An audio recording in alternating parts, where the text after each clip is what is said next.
Welcome back to Writing and Reading the Declaration of Independence. In this talk, we'll be looking at Jefferson on Jefferson. What were his aims when he was writing the Declaration of Independence? Well, in 1825, in almost the last year of his life, he wrote to a correspondent, "Neither aiming at originality of principle or sentiment, nor yet copied from any previous writing, it was intended to be an expression of the American mind."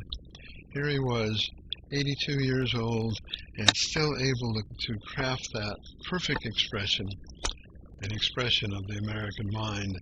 His love of language never left him, and his expertise never left him. Jefferson had a sound education and a lifelong interest in rhetoric, the art of language.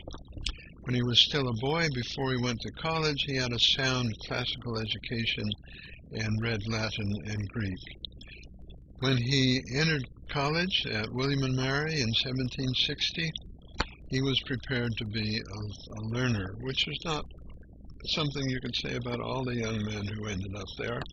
It was a pretty wild place. But fortunately, there was a faculty member there named William Small, a professor of natural philosophy. Professor Small recognized the talent in this young man and made sure that his education was sound and that Jefferson got to meet the important people in Williamsburg. Later in his life, in 1786, Jefferson wrote a dissertation of a rather technical nature called Thoughts on English Prosody, subtitled The Measures of English Verse.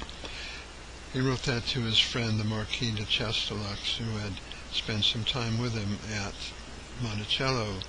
Jefferson was well read and familiar with what was going on in the world of science and philosophy in his century.